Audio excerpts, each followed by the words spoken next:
Listen, I'm easy to find.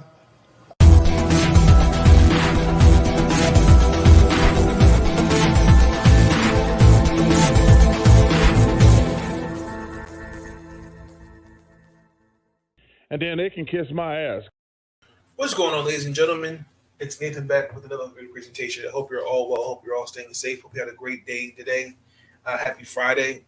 Here's to the weekend. Hope you have something planned. Hope you have something fun, something safe as well to do. Before we get into the video, there's a few things I would like to say up front.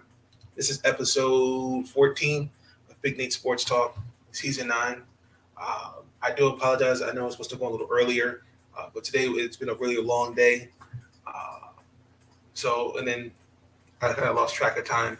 So I do apologize for not going on earlier. In this video, we're just simply talking about the Baltimore Orioles. As you see, wrapping my Orioles proud. Tonight, our 10-game losing streak was snapped at Tropicana Field. Final score was 4-5 Rays. Oh my God! We're on a 10-game losing streak actually at Tropicana. This Oriole team, ladies and gentlemen, as you've seen the title, this team is different from what it was. Jesus, 3-4 years ago. You know, they have 3 consecutive seasons of 100+ losses. To kind of just see where the team was at from a competitive standpoint. When Brandon Hyde took the job, I'll be honest, I felt like he was just a placeholder. Because he was hired in 2019 after the abysmal trying to build Oriole magic through Dan Duquette, and the year where we lost 115 games and we fired Buck Showalter, and it was just a mess.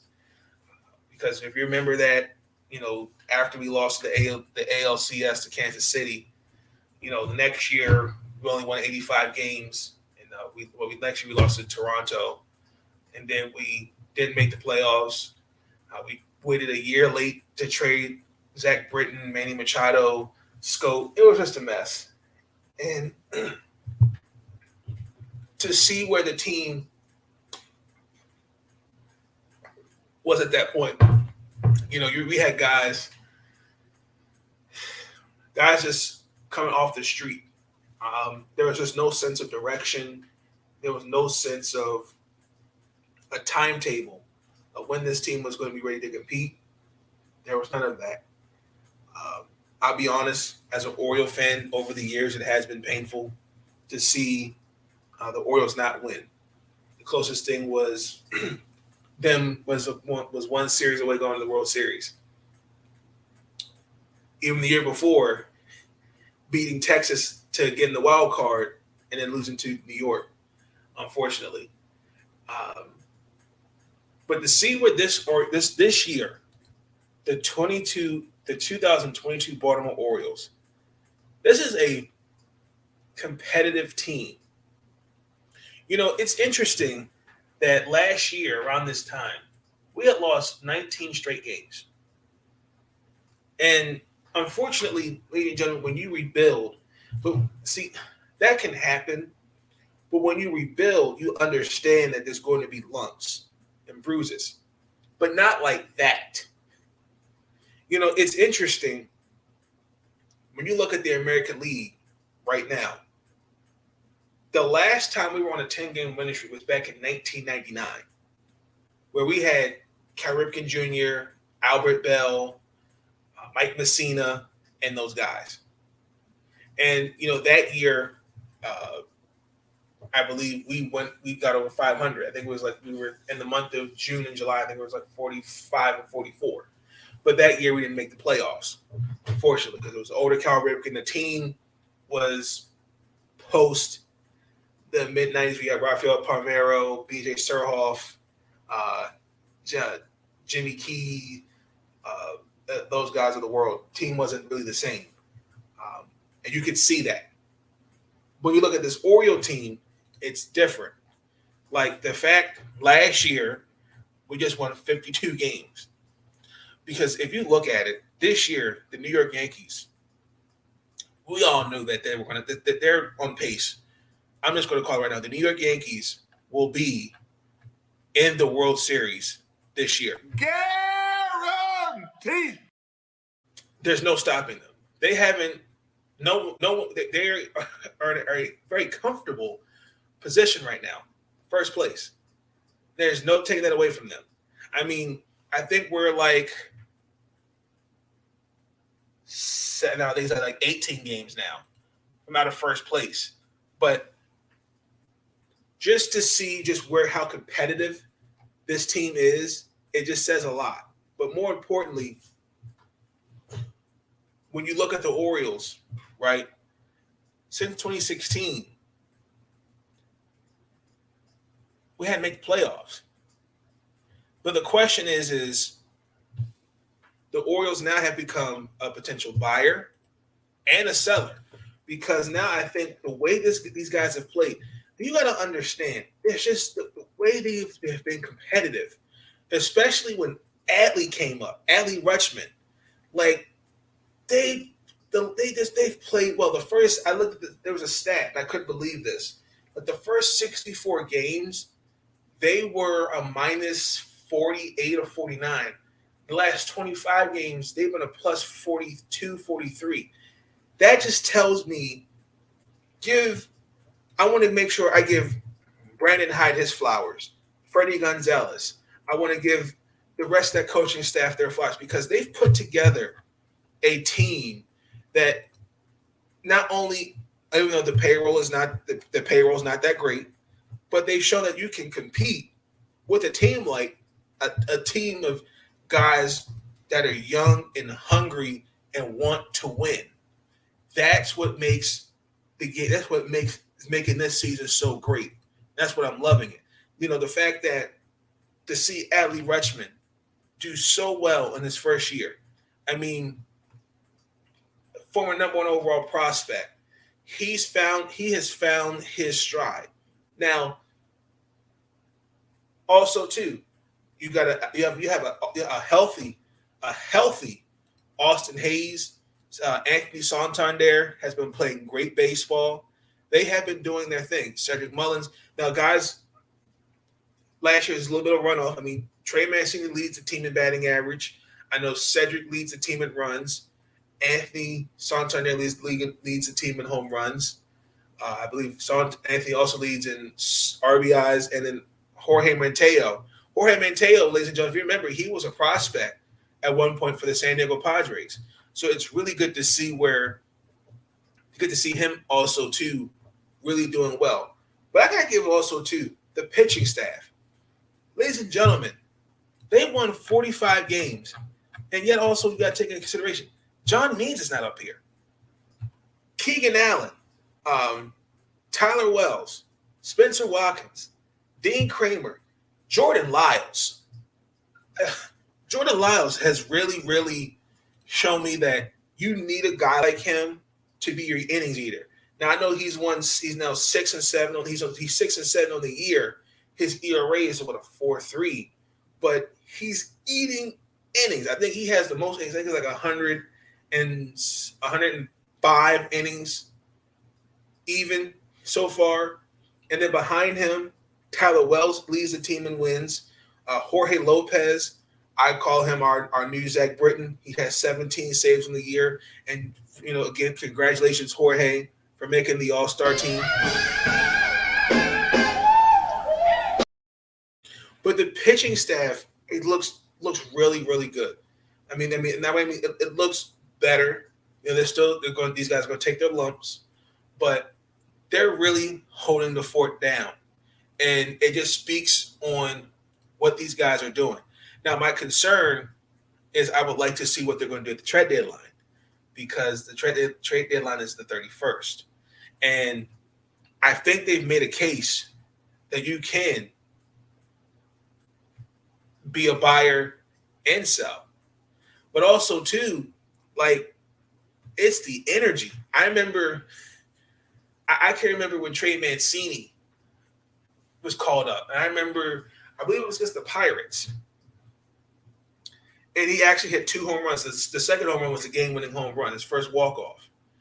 but also it's just seeing what Mike Elias has done for this team. Like, trust the process. Like, I'll be honest. When he took the job, I knew he was going to build the Orioles like he built Houston. Because if you remember, the Houston Astros for years were mediocre. Jose Altuve, Carlos Correa, Yordan Alvarez, Singleton. I think they had a first baseman named Singleton. Springer, signed Michael Brantley, Kyle Tucker. Like, he's built a championship dynasty in Houston. When you look at him and now in Baltimore, what's this here? Sean Spencer, what's going on, sir? Good to see you. When you look at what he's doing now, you see that now he's drafted Adley Rutschman. He's drafted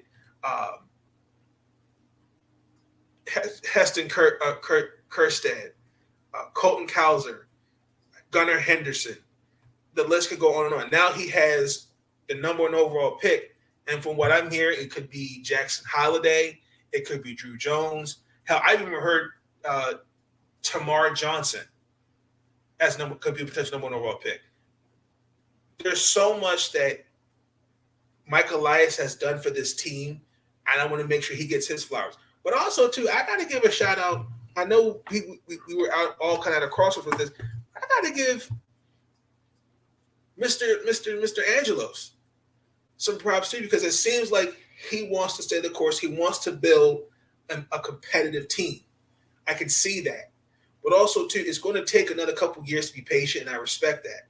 But also, too, I want to make sure I say this as well. Just because the Orioles are successful, that does not mean that just because they're winning, we praise these guys when they win. We also should be there when they're down too. But I'm not going to lie. Watching them on Masson, watching them on any sport, watching a lot of Camden Yards be empty, because this is true in any sport. When your team's not winning, the fan support's not there. When you're winning, everybody's in the crowd, in the stands cheering for you. But the Orioles are actually giving fans like myself, shout out to Russell Goodacre, Sean Spencer, something to be proud of. I've stuck to this team through the thick and thin, even though it's been painful to watch some of their games last few years. But this year, just being on the edge of my seat, just seeing just how these guys have fought. For example, watching them play the Anaheim Angels. I'm not calling them the Los Angeles Angels. I'm calling them the Anaheim Angels. Watching them play, they were down 4 in the bottom of the 9th. 2 outs. Shohei Ohtani had us in that game.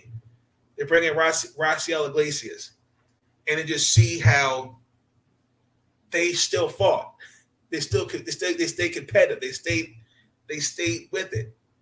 That just tells me this is a different culture. It's a different team. It starts with the players, but also too starts with Brandon Hyde, that coaching staff. It starts with Mike Elias. More importantly, I gotta say goes to Mr. LeAngelos. I mean, like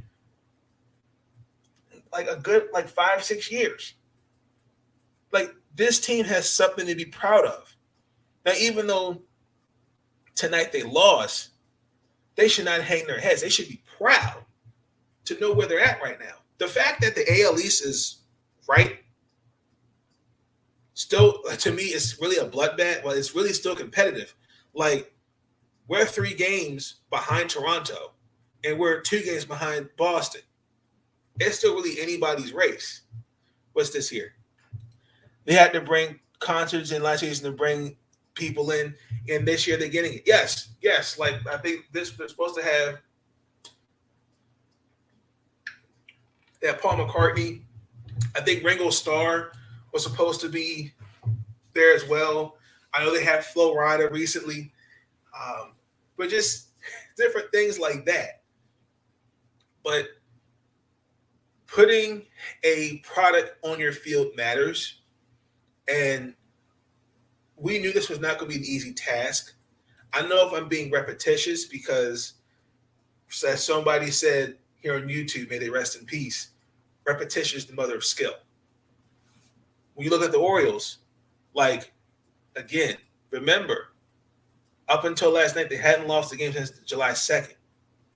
And they're doing it particularly that now before going into this game, they had the second best ERA.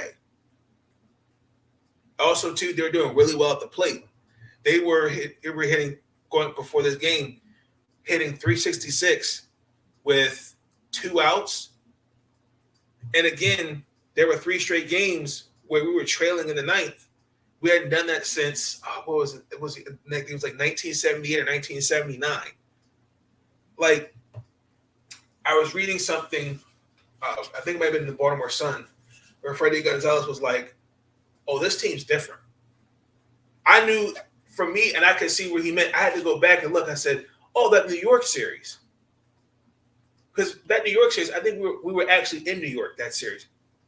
We didn't lay down for them. Like, we know that they're the best team in baseball, but we're here too. I mean, now we're competing with the big boys, like he said, like he said. But it's just they're leaving it all out there on the field. What's this here? We went to see the Avery brothers that night, and they lost their 100th game last year. Painful. But anywho, well, I'm just saying, let's be proud of these guys because this has been a really great season so far, and this is just the start of it. I mean, we're getting ready to go on the All-Star break. I'm really curious to see how they're going to look past second post All-Star, but it just seems to me as well, this is just the beginning. It's just the beginning for the Baltimore Orioles. And I think that the fact that as of today, the fact that the American League East has all winning records, that just tells me that the wild card, who can make the playoffs, it's going to come down to the month of September. Mark my words. July is going to be key, but September and August are going to be key months. I mean, also, too, it's really, really crazy. Like, the fact that this team has the lowest payroll, and some of that payroll is also, too, because of one Chris Davis. What kind of shit is that? Because we have to pay him $17 million for the next 2 years. These are legitimate questions. I don't have answers. I'm starving for answers. I'm starving for them because I don't have them. I'm so disgusted because I got to be out there at that game this Saturday. I got to see this. Inquiring minds want to know why. I truly do want to know why. So, yeah, you have to take that into consideration with the payroll. But, I mean, the future's bright for this Oriole team. I mean, to have arguably the number 1 farm system in Major League Baseball, the number 1 overall pick, he's making a name for himself this year, and he is proving that he is going to be one of the best catchers in this game. And then again, I could really see there may be a little bit of mortgaging on our guys, but I can see the Orioles really making a trade to get another young stud here in the DMV. Guaranteed. But it's going to be kind of interesting to see what they're going to do. Like, it just seems. I'm gonna close out by saying this. The Baltimore Orioles are now on the up and up. It seems, and a lot of it starts with patience and also to having a plan. But I think also too, let's keep it real. After a while, you get tired of being a team that's a laughingstock or simply not good. And you want to be better. Because if you look at it, Don't settle. Strive to be better. And that's what this Baltimore Orioles team this year is striving to be from last year. Be better last year, but more importantly, this is just the beginning. These are baby steps. The Baltimore Orioles, I'm calling it right now, the Baltimore Orioles will have a winning record this season.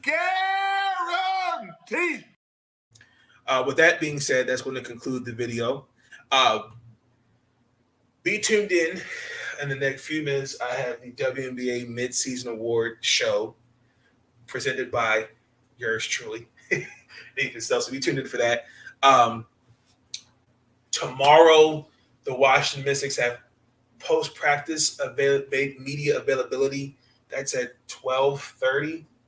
So I'll be tuning in for that because the Washington Mystics lost to the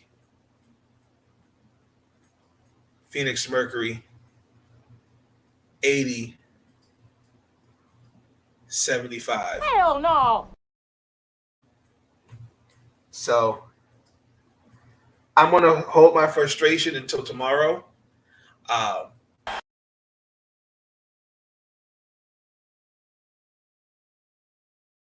Listen, I'm easy to find. These videos are tremendous. Like, comment, and subscribe, and hammer that notification bell. And listen, they can kiss my ass if they don't like it.